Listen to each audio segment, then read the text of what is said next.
Hello बच्चों, स्वागत है आपका आज की क्लास में। आज का टॉपिक है कैश बुक। 11th क्लास का टॉपिक है ये।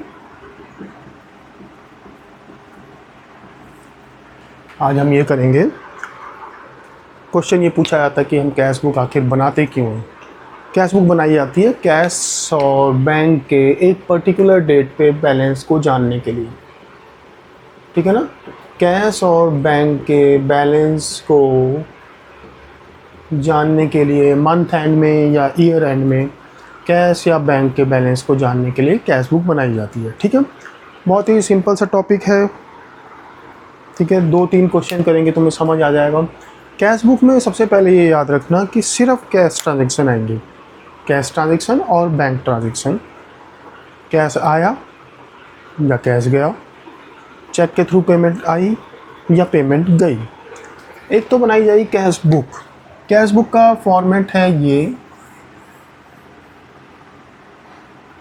सबसे बड़ी प्रॉब्लम बच्चों को फॉर्मेट बनाने में ही आती है। इसके एक पेज में बच्चे बना नहीं पाते। देखो, बनाने का तरीका तुम्हें बता देता हूँ। ये छोटी छोटी चीज़ें हैं लेकिन बहुत इम्पॉर्टेंट है। सबसे पहले देखो, जिस तरीके से बना रहा हूँ तुम्हें वो फॉलो करना है। अपना बॉक्स बनाया, बीच में इक्वल 2 पार्ट में डिवाइड कर दो। टी शेप अकाउंट भी कहते हैं हम इन्हें, लेजर्स को, क्योंकि इसमें टी बन जाता है, ठीक है। तुमने अब डेबिट और क्रेडिट साइड में तुम्हें सेम जो जर्नल का फॉर्मेट है वो क्रिएट करना है, यहाँ पर भी और यहाँ पर भी, ठीक है। अब बच्चे करते हैं क्या है, यहाँ से लाइन खींचना शुरू करते हैं। मैं मना करता हूँ, हमेशा लाइन पीछे से खींचनी चाहिए, यूँ। इससे होता क्या है, तुम्हारे हाथ में कंट्रोल रहता है कि तुम दोनों कॉलम बराबर बना सकते हो, ठीक है ना। और ये बन गया तुम्हारा LF, ये बन गया तुम्हारा डेट। ये जर्नल का फॉर्मेट अगर देखा जाए तो, है ना। ऐसे ही हम यहाँ बना लेंगे।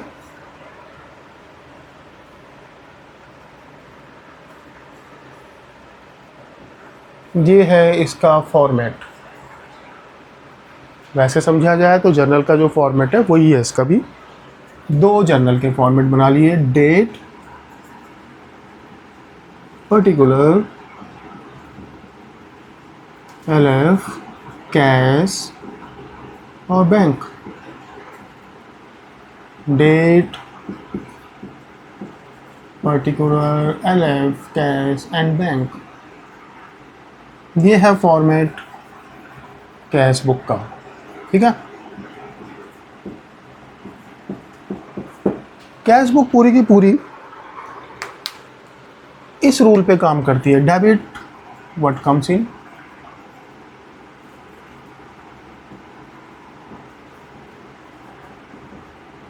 क्रेडिट व्हाट गोज आउट, बस।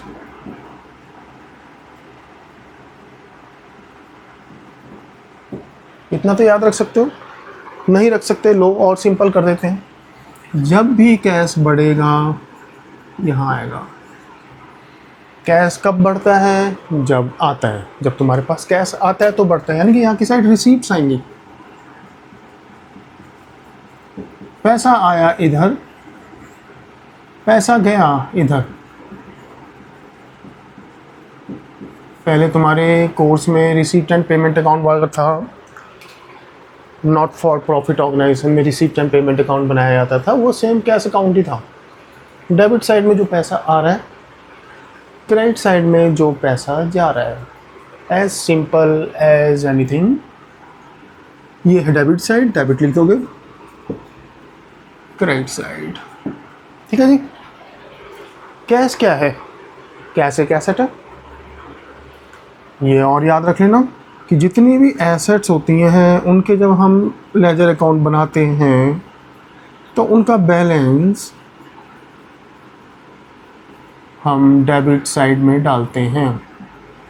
अगर तुम्हें कहा जाएगा कि कैश का बैलेंस 5,000 रुपये तो तुम उसे डेबिट में लिख दोगे, बैलेंस BD या ओपनिंग बैलेंस 5,000 रुपये। कैश का बैलेंस इनफैक्ट हमेशा ही डेबिट में होगा। क्यों? क्योंकि जितना पैसा तुम्हारे पास आता है उससे ज़्यादा तुम खर्च नहीं कर सकते। जितना पैसा तुम्हें रिसीव होता है उससे ज़्यादा तुम पेमेंट नहीं कर सकते, ठीक है। लेकिन बैंक का बैलेंस माइनस में हो सकता है, क्योंकि बैंक कई बार ओवरड्राफ्ट फैसिलिटी भी हमें देता है। क्यों देता है उन डिटेल में जाने की ज़रूरत नहीं है। यानी कि बैंक में अगर हमारे 10,000 रुपये हैं और हमारा एक चेक हमने इशू कर दिया 12,000 रुपये का, तो कई बार बैंक उसे क्लियर कर देता है, तो हमारा बैलेंस चला जाता है -2,000। बैंक के और हमारे बीच में एक अंडरस्टैंडिंग है कि भाई ठीक है, वो 2,000 रुपये जो आपके माइनस में चले गए आप इतने टाइम बाद पेमेंट कर देना, या हम आपके ऊपर इंटरेस्ट चार्ज करेंगे, जो भी हो सकता है। लेकिन बैंक का balance debit as well as credit हो सकता है। कैश का बैलेंस हमेशा डेबिट होगा, ऑलवेज डेबिट,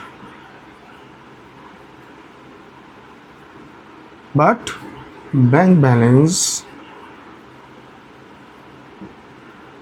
डेबिट और क्रेडिट दोनों ही हो सकते हैं। समझ गए आप? पहली चीज़ तो ये है। तो बैलेंस को इस तरीके से दिखाया जाता है। सबसे पहले टू बैलेंस BD,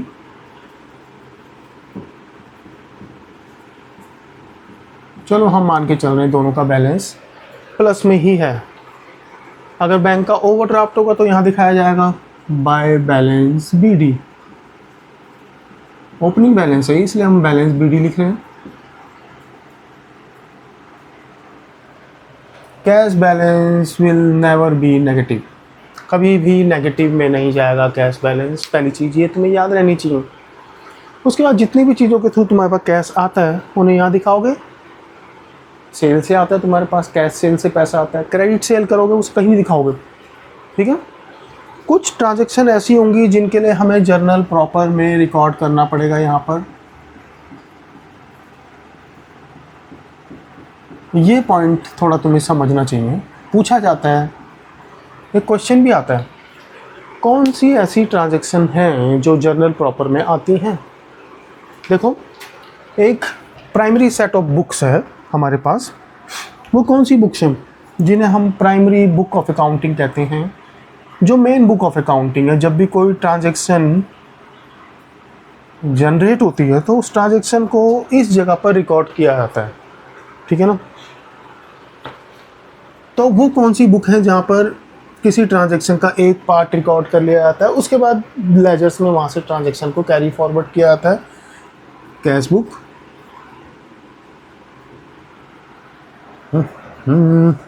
एक second, cash book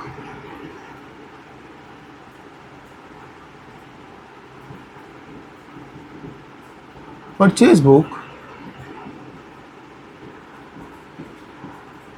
purchase return book, cell book, cell return book, BR book, BP book भी होती है। तो ये मेन सेट ऑफ बुक्स हैं हमारी प्राइमरी बुक ऑफ एंट्री। सबसे पहले ट्रांजैक्शन को इन बुक्स में रिकॉर्ड किया जाता है। जो ट्रांजैक्शन इन बुक्स में नहीं आती उसको जर्नल प्रॉपर में रिकॉर्ड किया जाता है। जैसे तुम कैश सेल करते हो, कैश सेल कहाँ आएगी? कैश बुक में। Cash account debit to sale cash book में आ गई ना, ठीक है। तो उसको जर्नल प्रॉपर में रिकॉर्ड नहीं किया जाएगा। क्रेडिट सेल करते हो, कैश बुक में तो नहीं आएगी क्रेडिट सेल, क्योंकि उधार तुमने सामान बेचा है, लेकिन वो सेल बुक में आ जाएगी। सेल बुक बनाई जाती है किस लिए? To record the credit sale, to record the credit purchase, purchase book is prepare. तो जो भी ट्रांजैक्शन इन बुक्स में आ जाएगी वो ट्रांजैक्शन जर्नल प्रॉपर में नहीं आती। आराम से इस चीज़ को समझ लेना। जो भी transaction cash book, purchase return book और सेल्स रिटर्न बुक में आ जाती है, BR बुक, BP बुक भी है वैसे, हटा दो उसे, तो वो जर्नल प्रॉपर में वो ट्रांजैक्शन नहीं आती, क्योंकि वो एक जगह रिकॉर्ड हो गई ट्रांजैक्शन। तो जर्नल प्रॉपर में कौन सी ट्रांजैक्शन आती हैं, इस तरीके से भी क्वेश्चन को घुमा के पूछा जाता है कि जर्नल प्रॉपर में कौन सी ट्रांजैक्शन आती हैं जो इनमें नहीं आती, और कौन सी ट्रांजैक्शन ऐसी हैं जो इन सारी बुक्स में नहीं आती। कौन सी ऐसी ट्रांजैक्शन है जो इन सारी बुक्स में नहीं आती? वो है डिस्काउंट अलाउड। इसके एंगल से, कैश बुक के एंगल से बता रहा हूँ मैं। सबसे इंपॉर्टेंट ट्रांजैक्शन जो है उन्हें पहले लिख रहा हूँ। डिस्काउंट अलाउड उनमें कहीं नहीं आता, वो बात अलग है। पहले कैश बुक में डिस्काउंट कॉलम होता था तो डिस्काउंट अलाउड कैश बुक में आ जाया करता था, लेकिन अब वो हट चुका है। Discount allowed, discount received, bad debts की एंट्री भी जो है क्या होती है, राम से पैसे मिलने थे डूब गए, बैड डेब्ट्स राम, ठीक है ना। तो बैड डेब्ट्स की एंट्री जो है इन बुक्स में किसी में नहीं आ रही, तो बैड डेब्ट्स की एंट्री जर्नल प्रॉपर में आएगी। आउटस्टैंडिंग एक्सपेंसेस,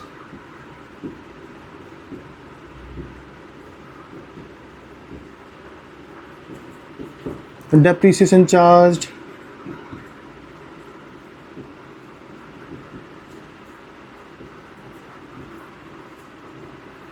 मतलब ये कुछ एग्जाम्पल हैं, और भी एंट्रीज होती हैं जो जर्नल प्रॉपर में आती हैं, लेकिन हम बेसिकली, और एक cheque in hand, cheque in hand की एंट्री भी जर्नल प्रॉपर में आती है, और cheque in hand endorse to creditor, वो एंट्री भी जर्नल प्रॉपर में आती है, ठीक है। तो इनको मेन, इन हेड्स को, इन आइटम्स को ज़रा याद करो, एक बार इस पर नज़र रख लो अच्छे से। इसके बाद तुम देख सकते हो एक क्वेश्चन हमारा सामने लिखा हुआ है, इस क्वेश्चन को हम करेंगे, इससे प्रैक्टिस हो जाएगी अच्छी खासी कैश बुक की, और उसके बाद फिर हम एक क्वेश्चन और करेंगे। 2 क्वेश्चन करना काफ़ी है कैश बुक करने के लिए, ठीक है। उसके बेस पे तुम जितनी भी ट्रांजैक्शन करोगे फिर वो ट्रांजैक्शन तुम्हारी इजीली सॉल्व हो जाएंगी। लेकिन इस क्वेश्चन को, ये जो मैंने मिटाया है, इसको तुम्हें नोट कर लेना चाहिए कहीं। अकाउंट्स में जनरली देखा गया है बच्चे थ्योरी की तरफ ध्यान नहीं देते, सिर्फ थोड़े से न्यूमेरिकल क्वेश्चन कर लेते हैं, 11th से 12th में पहुंच जाते हैं, जबकि थ्योरी बेस बहुत ज़्यादा ज़रूरी है। चलो हम ये क्वेश्चन करेंगे। कैश का बैलेंस हमें प्लस में दे रखा है, कैश तो हमेशा ही प्लस होगा। बैंक का ओवरड्राफ्ट, ओवरड्रॉन, बैंक का बैलेंस माइनस में है, ठीक है। कैसे करेंगे चलो देखते हैं। फॉर्मेट कैसे बनता है ज़रा ध्यान से देख लेना।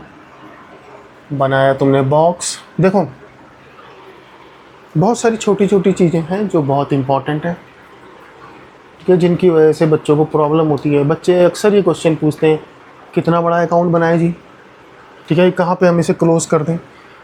तो देखो कितनी ट्रांजेक्शन है, 1 2 3 4 5 6 7 8 9 10 11 ट्रांजेक्शन है, हाफ कर दो, ठीक है। 12 का हाफ 6, तो 6-7 लाइन का ये अकाउंट बनेगा, ठीक है। तो हम चाहें तो इतने में भी इसे क्लोज़ कर सकते हैं। बॉक्स बनाया हमने, इतने में करना ही चाहिए, क्यों, क्योंकि इसमें जर्नल प्रॉपर भी साथ में बननी है। टी बन गया तुम्हारा टी। जब तुम बहुत अच्छे से सीख लोगे तब तुम लाइनें कैसे भी ड्रॉ कर सकते हो, फिर वो खुद ही सही होंगी। लेकिन शुरू में मैंने तुम्हें बताया ना, पीछे से चलना चाहिए। अब हमें आइडिया है तो हम आगे से भी चल सकते हैं, तुम्हें ये फॉलो नहीं करना। देखो हो गया ना, छोटा छोटा पड़ गया ना। इसी को अगर हम पीछे से बनाते, हम पहले अपनी प्रॉपर स्पेस लेते, ठीक है ना, उतना ही स्पेस फिर हम इसे भी देते। तो ये छोटी छोटी चीज़ें हैं, लेकिन इनकी इम्पोर्टेंस बहुत है। बीच वाली लाइन डबल कर दिया करो, ठीक है। कोशिश करनी चाहिए हाथ से ही लाइन खींचनी तुम्हें आनी चाहिए सीधी। कैश बुक हम बना रहे हैं,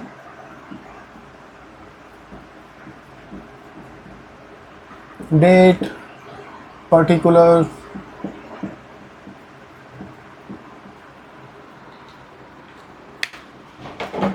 एलएफ में क्या आता है तुम्हें बताया जाएगा अभी। कैश बैंक, डेट, पर्टिकुलर्स,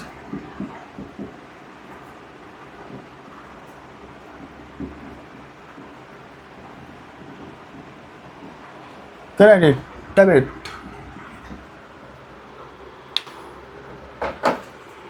कोई भी डाउट हो तुम पर्सनली इस नंबर पे हमें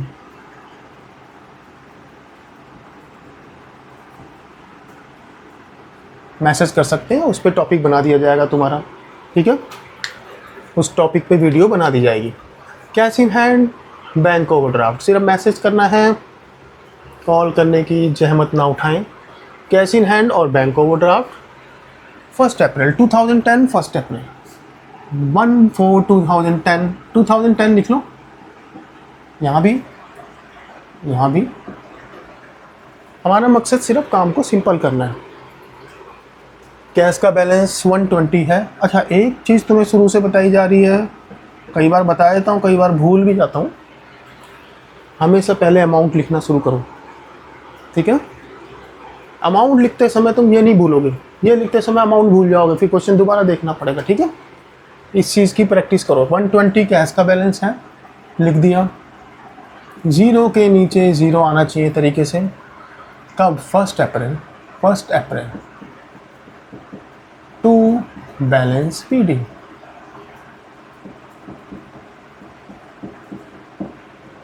मेरा 3 एंट्री आएंगी या 4 एंट्री आएंगी।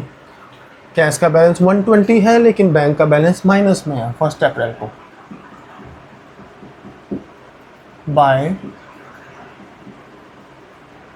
बैलेंस बीडी, बीडी मतलब opening, brought down, opening balance है। कैश का तो नहीं है, लेकिन बैंक का है 60,000। लो जी, पहली ट्रांजैक्शन खत्म।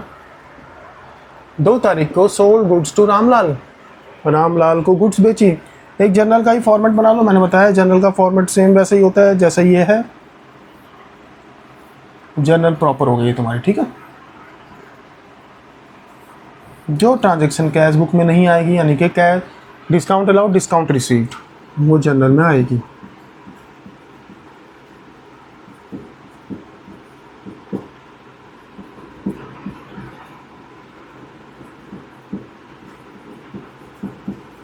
चलो जी, sold goods to Ramlal, sold goods to Ramlal, Ramlal को सामान बेचा।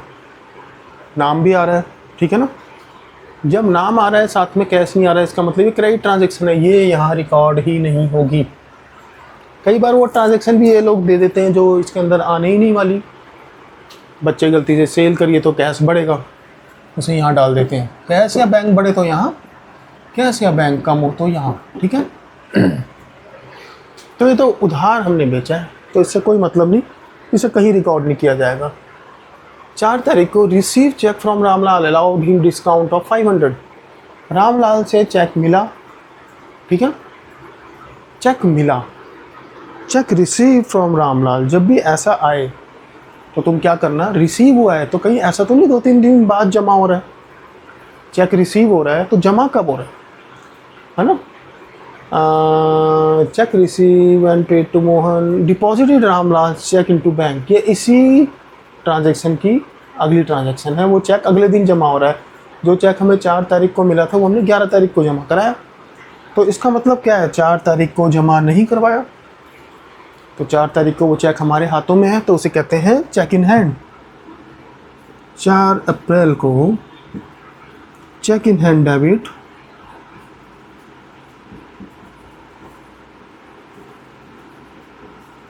कितने का चेक मिला होगा तुम्हें, 30,000 की तुमने सेल करी थी, 500 रुपये डिस्काउंट दे दिया, तो तुम्हें चेक मिला होगा 29,500 का। 29,500 का तुम्हें चेक मिलता है, क्योंकि बैंक में जमा नहीं हुआ है तो cheque in hand. 3 transaction cash book के अंदर आती हैं जो जनरल प्रॉपर में रिकॉर्ड की जाएंगी। वो कौन सी हैं? Main 3 transaction, discount allowed, discount received और cheque in hand.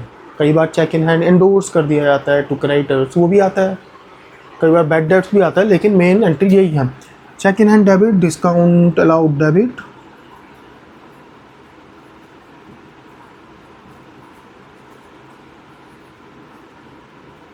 To Ramlal,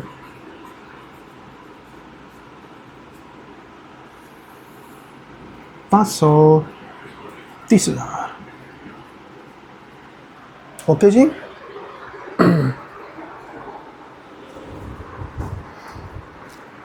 तो क्योंकि ये चेक बैंक में जमा नहीं हुआ है तो इसलिए इसे हमने चेक इन हैंड करके यहाँ पर शो किया है। जिस दिन जमा हो जाएगा ये चेक बैंक में, उस दिन हम इसे एक सेकंड, जिस दिन जमा हो जाएगा उस दिन हम अपने बैंक को इंक्रीज़ कर देंगे, ठीक है। चलो कोई बात नहीं, चेक मिला था उसकी एंट्री तुमने कर दी। Bought goods from Mohan paid by cheque, 10 तारीख को सामान खरीदा मोहन से, अभी तक लग रहा है ना क्रेडिट ट्रांजेक्शन है, लेकिन पेड बाय चेक दे दिया 20,000 रुपये, तो 20,000 रुपये तुम्हारा बैंक बैलेंस कम हो जाएगा। लो देखो आजकल ये भी देखा जा रहा है, बच्चे कर क्या रहे हैं, ट्रांजेक्शन को एनालाइज करने बैठ जाते हैं, वो तुम्हारा काम नहीं है, तुमने सिर्फ ट्रांजेक्शन को रिकॉर्ड करके छोड़ देना। अब जैसे मैं कई बच्चों को पढ़ा रहा होता हूँ, bought goods from Mohan paid by cheque, अच्छा जी हमने परचेज लिखा, बच्चा बोलने लगता है अरे इसका तो पहले ही माइनस में बैलेंस था, इसने तो और गुड्स परचेज कर ली, चेक से पेमेंट कर दी, इसका तो बैलेंस और माइनस हुआ। उन चक्करों में तुम्हें नहीं जाना है, तुमने गुड्स खरीदी है, बस तुम्हें उसे रिकॉर्ड कर देना है 10 अप्रैल को। उसके इफेक्ट क्या आएंगे उसके बारे में तुम्हें नहीं करना, 12th में जाके पढ़ोगे उसे, analysis of financial statement 12th में है बुक। तुमने 20,000 गुड्स खरीदे, और गुड्स खरीदते तो एंट्री क्या होती है, purchase to bank, purchase to cash, तो यहाँ हमने चेक से पेमेंट करी तो परचेज टू बैंक, तो बैंक क्रेडिट हो रहा है बाय परचेज। लीजिए 11 तारीख को deposited Ramlal cheque into bank, Ramlal का ये जो चेक था बैंक में जमा करा दिया 29,500 का, तो 29,500 तुम्हारा बैंक बढ़ जाएगा। किसकी वजह से, bank to Ramlal no, bank to cheque in hand, ये चेक इन हैंड अब क्रेडिट हो जाएगा 11 तारीख को टू चेक इन हैंड।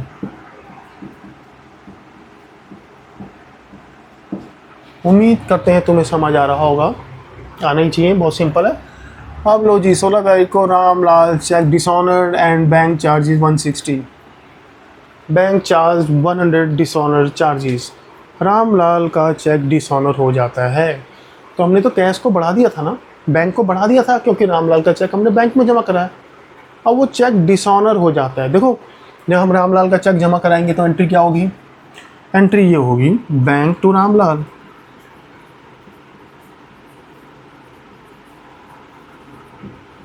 है ना। अगर साथ में डिस्काउंट होगा तो एंट्री होगी bank to bank debit, discount debit, discount allowed to Ramlal. अब वही चेक अगर डिस्काउंट हो जाए तो रामलाल से हम वो पूरा पैसा मांगेंगे इंक्लूडिंग डिस्काउंट। जो हमने डिस्काउंट दिया था किस लिए दिया था, डिस्काउंट हमने प्रॉम्प्ट पेमेंट यानी कि टाइमली पेमेंट के अगेंस्ट दिया था। अब वो चेक अगर डिस्काउंट हो जाता तो वो डिस्काउंट जो हमने दिया था वापस लेंगे, तो हम उससे पूरे 30,000 रुपये लेंगे। तो यहाँ पर हमने 500 का डिस्काउंट जो दिया था रामलाल से हम पूरे पैसे मांग लेंगे। तो रामलाल डेबिट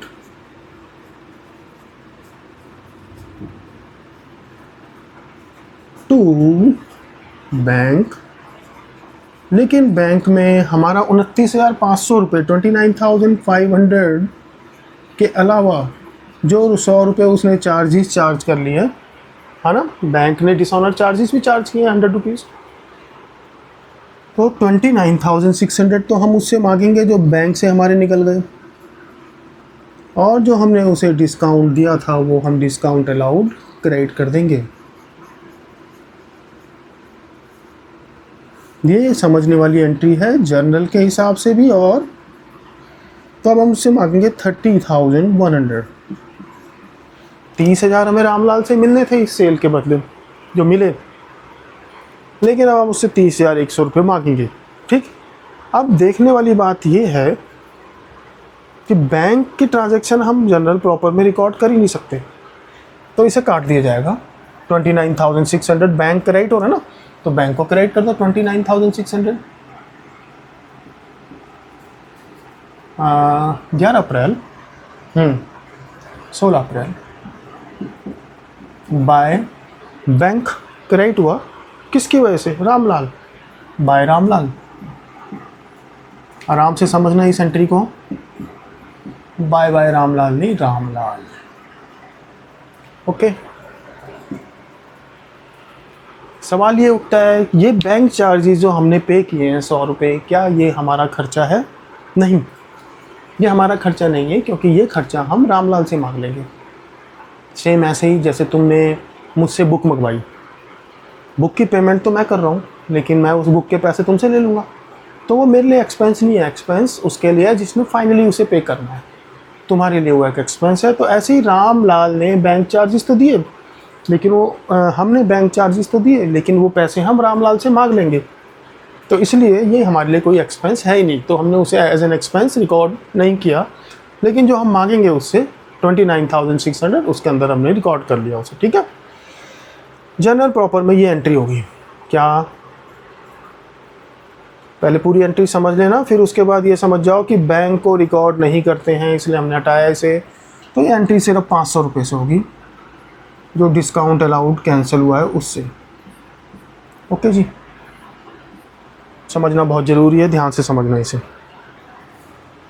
इसे हटा देते हैं। अगली ट्रांजेक्शन पढ़ लो, क्या है? Ramlal settled his account by paying in cash. 18 अप्रैल को रामलाल ने दे दिए। रामलाल ने कितने देने थे हमें? देखो 30,100 देने थे ना, 29,500 तो चेक के देने थे।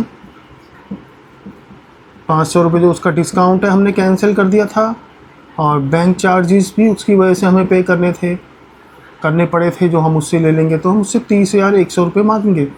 वो उसने हमें कैश में दे दिया। कब? 18 तारीख को, 18 अप्रैल को।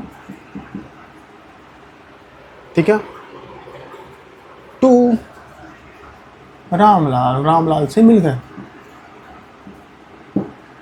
और कैश की फॉर्म में मिले। इस बार हमने उससे चेक नहीं लिया। 30,100।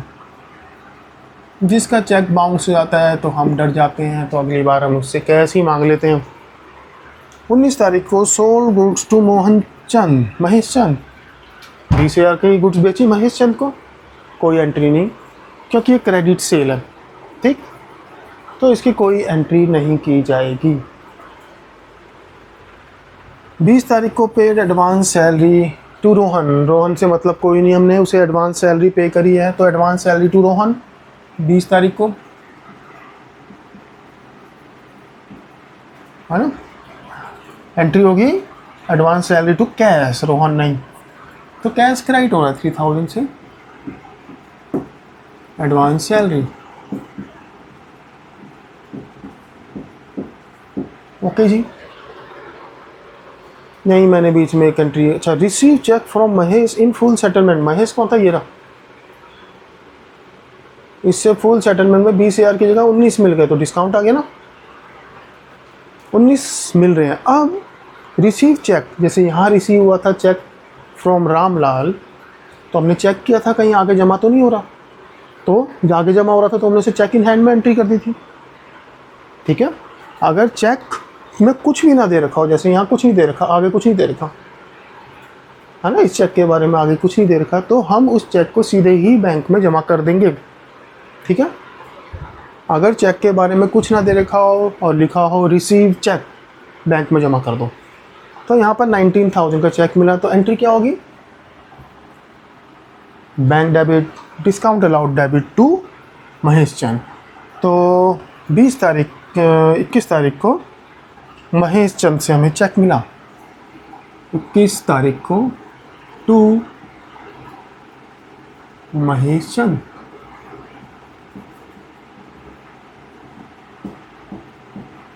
कितने का? 19,000 का। तो 19,000 सीधे बैंक में जमा करा दो। अब तुमने डिस्काउंट भी दिया है यहाँ पर, है ना, तो एंट्री हो जाएगी उसकी क्या? Discount allowed to Mahesh Chand.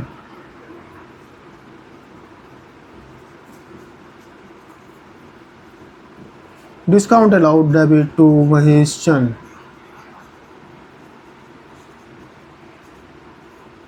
कितना डिस्काउंट? 1,000 रुपये। 20,000 की सेल करी थी। देख लें कहीं कट तो नहीं रहा नीचे। ठीक है, आ ही गया। रेंट पे 2,000 एंड 1,000 इज आउटस्टैंडिंग। 2,000 रुपये तुमने रेंट पे कर दिया, 1,000 रुपये अभी आउटस्टैंडिंग है। 2,000 तुमने पे किया, जो एक्सपेंस तुमने पे किया रेंट का 21 तारीख को, 21 अप्रैल को बाय रेंट 2000 पे कर दिया, चेक से तो है नहीं तो कैश है। जो 1000 रुपये आउटस्टैंडिंग है उसकी जनरल प्रॉपर में एंट्री हो जाएगी, rent account debit to outstanding rent. 1000 रुपये तुमने पे नहीं किया है अभी, ये इसी की कंटिन्यूएशन में है इसके नीचे, ठीक है।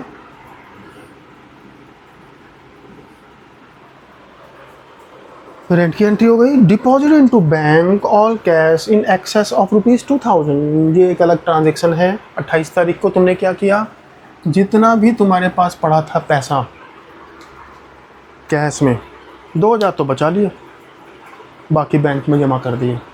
2000 को छोड़ के बाकी अमाउंट तुमने बैंक में जमा कर दिया। तो तुम्हारे पास है कितना अमाउंट, अगर तुम्हारे पास 20,000 बच रहा है, ठीक है, तो तुम 2000 रख लोगे अपने पास, बाकी 18,000 बैंक में जमा करा दोगे, है ना। 15,000 है तो 2000 रख लोगे, बाकी 13,000 बैंक में जमा करा दोगे। लेकिन देखें कितना है, तो यहाँ पर हमें कैश का बैलेंस निकालना पड़ेगा पहले, उसके बाद ही हम 28 तारीख वाली ट्रांजेक्शन कर सकते हैं।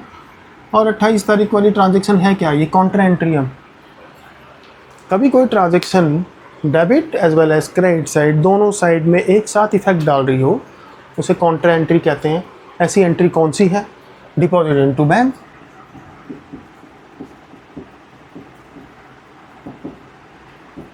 कैश डिपॉजिटेड इनटू बैंक और कैश विड्रॉन फ्रॉम बैंक।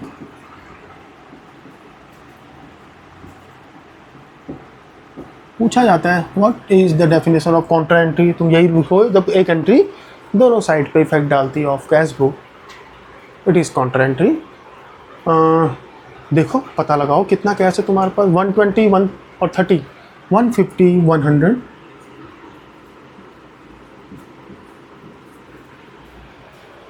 150 100, ये वर्किंग हम यहाँ पे कर रहे हैं। 150 100 तुम्हारे पास आया, गया कितना, 5000, तो तुम्हारे पास बचा कितना है, 145 100। ये कहते हैं 2000 रखो सिर्फ, यानी कि 143 100 to be deposited into bank. यही मतलब है आखिरी ट्रांजैक्शन का। 1,43,000 1,43,100 बैंक में जमा करा दोगे। देखो बैंक में जमा कराते जनरल एंट्री क्या बनती है, बैंक टू कैश।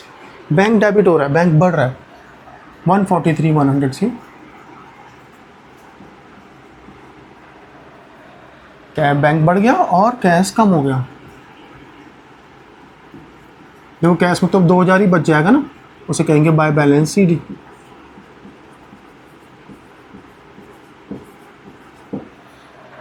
क्योंकि अगर 145 थे उसमें से 2000 तुम रख लोगे तो 143 तुम जमा कराओगे, या ये कह लो कि 145 में से 143 जमा करा दी तो 2000 बच गए।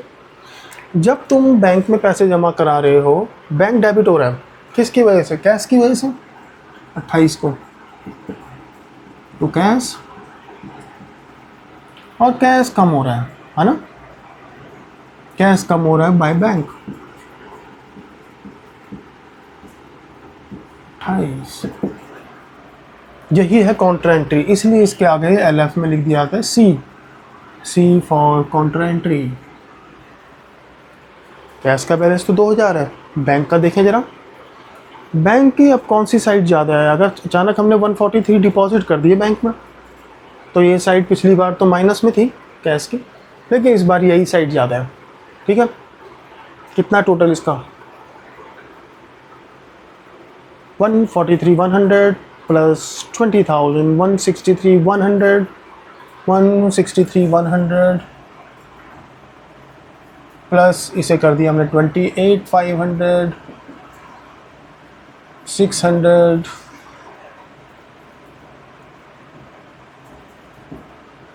191 600 इस साइड का टोटल है।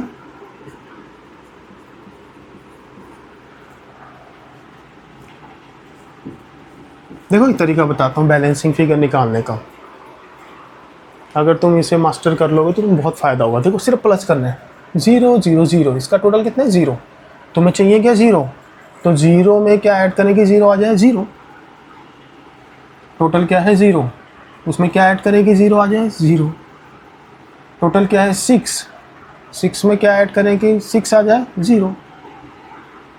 टोटल क्या है 9 में क्या ऐड करें कि 1 आ जाए, 9 में 2 ऐड कर दो 11 हो जाएगा, 1 कैरी कर गया।